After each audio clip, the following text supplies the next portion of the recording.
आज की हमारी चर्चा एक ऐसी लाइन पर है जो हम सबने, मुझे लगता है, अपनी पहली क्लास से सुनी होगी। मेहनत ही सफलता की कुंजी है। ये लाइन हमारे दिमाग में इतनी गहराई से बैठी हुई है कि मतलब इस पे सवाल उठाना भी थोड़ा अजीब लगता है ना? बिल्कुल। लेकिन आज हमारे पास जो स्रोत हैं वो the deception of hard work and power नाम के एक लेख के कुछ हिस्से हैं, और ये लेख इसी धारणा पर हथौड़े की तरह चोट करता है। तो आज हम इसी की गहराइयों में उतरेंगे। हमारा मिशन यह समझना है कि क्या मेहनत वाकई एक धोखा है, जैसा यह स्रोत दावा कर रहा है? क्या यह हमें अमीर और शक्तिशाली बनाने के बजाय सिर्फ एक अच्छा कर्मचारी, एक अच्छा, कह सकते हैं, गुलाम बनाए रखने का सिस्टम है?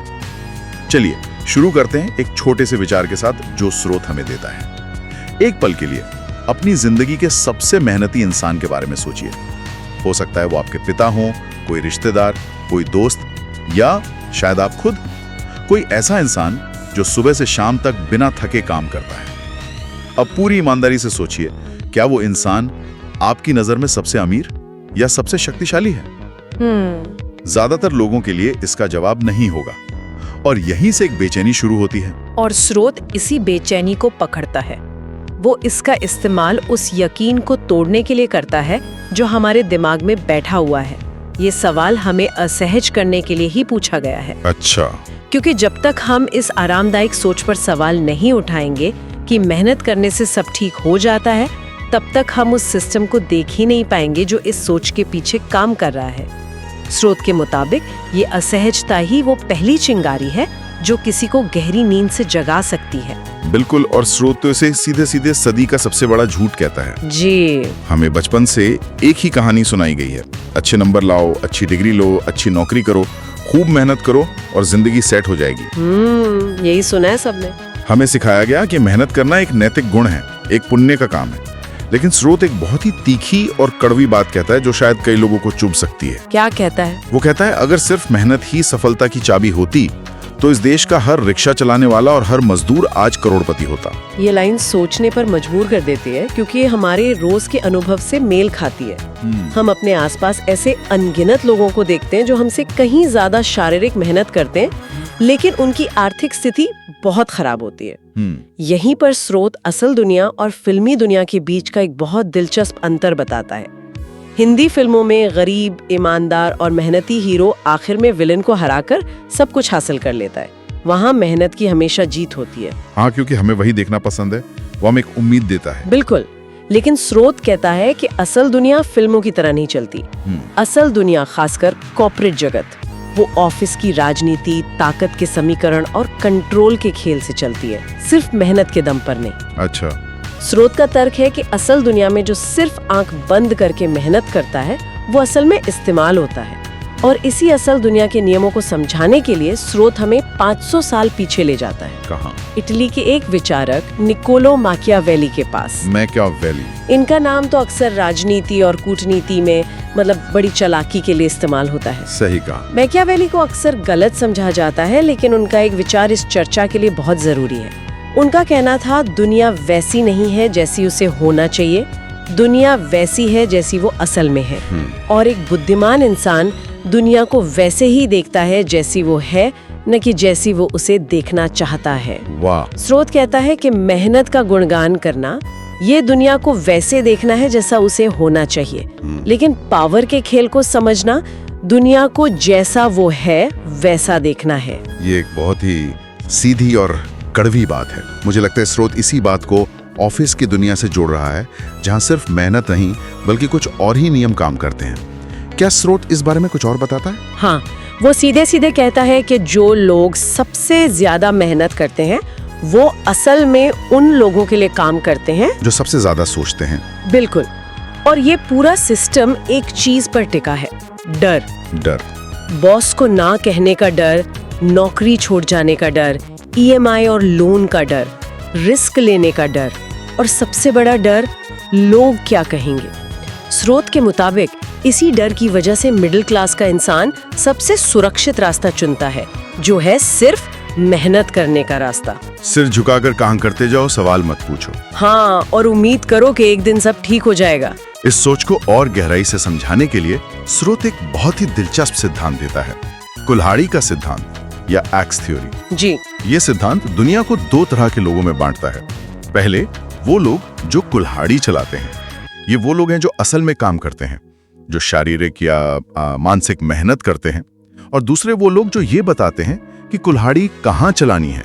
अच्छा। ये वो लोग हैं जो दिशा दिखाते हैं, जो रणनीति बनाते हैं।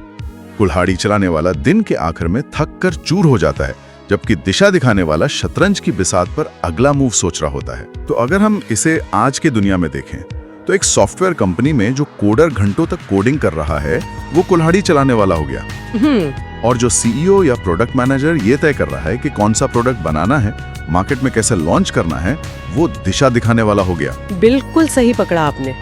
स्रोत कहता है कि इतिहास उठाकर देख लीजिए, पैसा और पावर हमेशा दिशा दिखाने वाले के पास रही है, कुल्हाड़ी चलाने वाले के पास नहीं।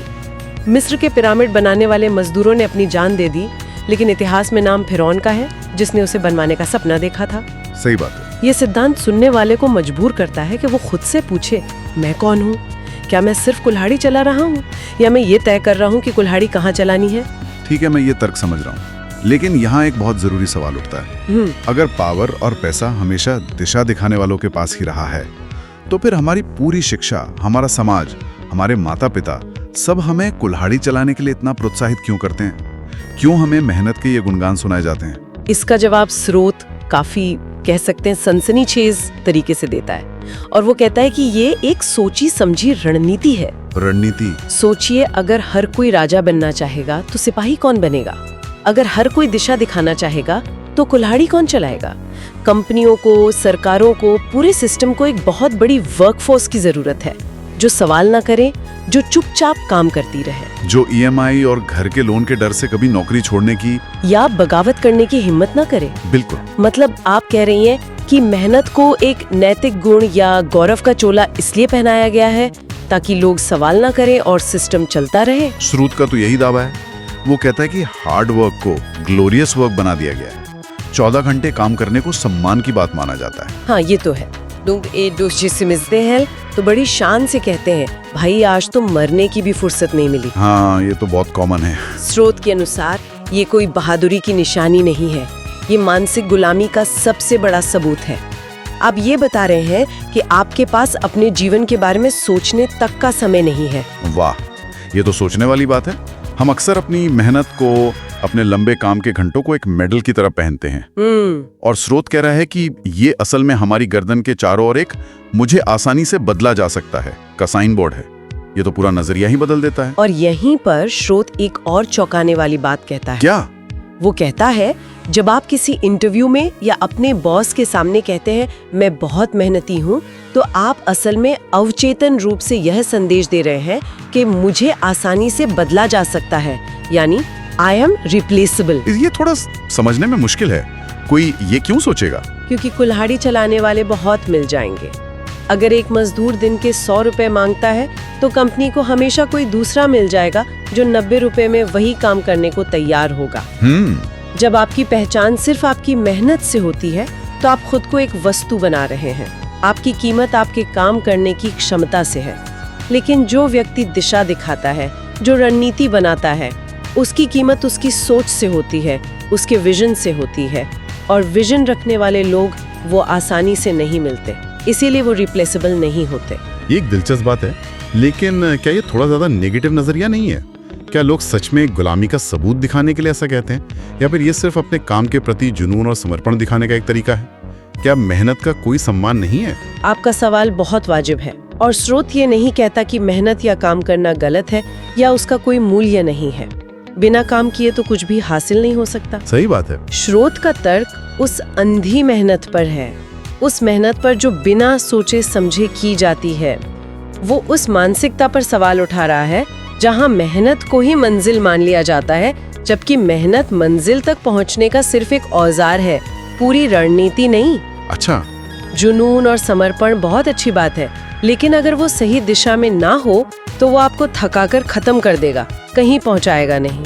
इस बात को और अच्छे से समझाने के लिए स्रोत शेर और गधे का एक बहुत शक्तिशाली उदाहरण देता है। जी, ये एक बेहतरीन उदाहरण है। हमें हमेशा सिखाया गया है आराम हराम है, मतलब लगातार काम करते रहो। ये गधे का मॉडल है। गधा सुबह से शाम तक बोझ ढोता है, बहुत मेहनत करता है, लेकिन उसे मिलता क्या है? शाम को थोड़ा सा चारा। बस। दूसरी तरफ है शेर, जंगल का राजा। शेर दिन में 20 घंटे सोता है। वो गधे की तरह दिन भर छोटे मोटे शिकार के पीछे नहीं भागता। तो फिर वो राजा क्यों है? इंतजार करता है, सही मौके को पहचानता है और फिर पूरी ताकत से एक ही बार में बड़ा शिकार करता है, जो उसके कई दिनों के लिए काफी होता है। ये रणनीति धैर्य और सही समय पर सही एक्शन लेने के महत्व को दिखाता है। मतलब शेर अपनी ताकत को हर जगह बर्बाद नहीं करता। नहीं, वो उसे सोच समझकर इस्तेमाल करता है। स्रोत कहता है कि हमें गधे की तरह मेहनत करना सिखाया गया है, जबकि पावर का असली खेल शेर की तरह सोचने में है। और शायद इसका एक और गहरा मनोवैज्ञानिक पहलू है जिस पर स्रोतपात करता है। मेहनत करना या कहें कि खुद को व्यस्त रखना सोचने से बचने का एक तरीका भी हो सकता है। बिल्कुल, ये एक बहुत ही गहरा बिंदु है। स्रोत कहता है कि मेहनत एक नशे की तरह हो सकती है।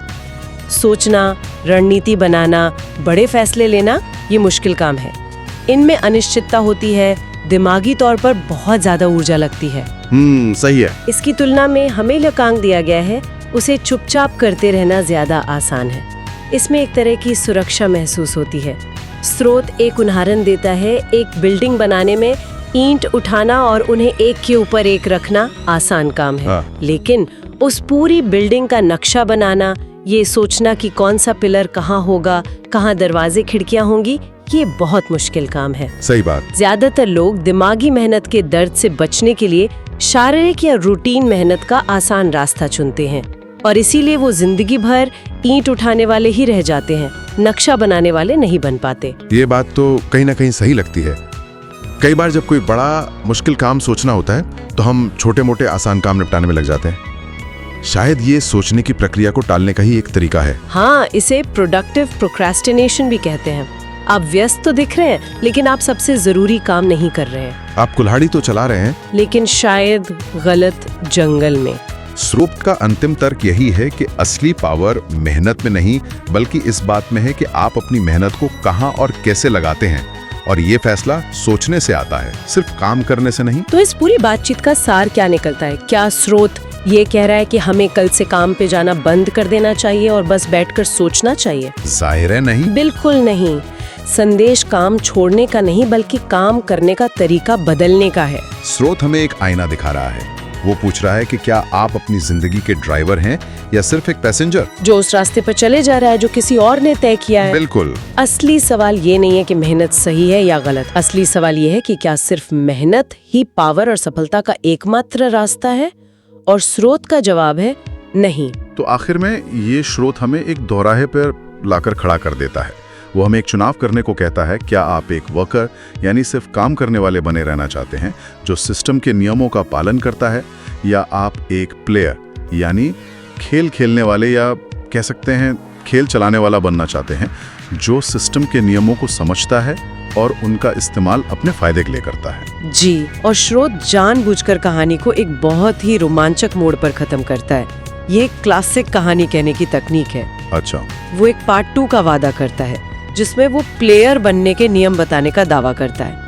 ये सुनने वाले की जिज्ञासा को चरम पर पहुंचा देता है कि अगर मेहनत रास्ता नहीं है तो फिर रास्ता क्या है? अगर सिर्फ काम करने से पावर नहीं मिलती तो पावर आती कहाँ से है? स्रोत हमें जवाब नहीं देता, बल्कि हमारे मन में और भी गहरे सवाल पैदा कर देता है। तो चलिए आज की इस बातचीत को यहीं खत्म करते हैं, लेकिन एक आखिरी सवाल के साथ। स्रोत ने हमें वर्कर और प्लेयर के बीच एक कड़ा चुनाव करने के लिए कहा, लेकिन इस पर आगे सोचते हुए एक सवाल ये भी उठता है, क्या दुनिया वाकई सिर्फ इन दो हिस्सों में बटी है?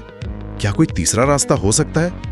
एक ऐसा रास्ता जहां इंसान एक प्लेयर की तरह रणनीतिक सोच तो रखे, लेकिन उसका मकसद दूसरों पर सत्ता हासिल करना ना हो, बल्कि उस सोच का इस्तेमाल सार्थक काम के साथ जोड़कर व्यक्तिगत संतुष्टि और समाज के लिए कुछ मूल्य बनाने के लिए किया जाए।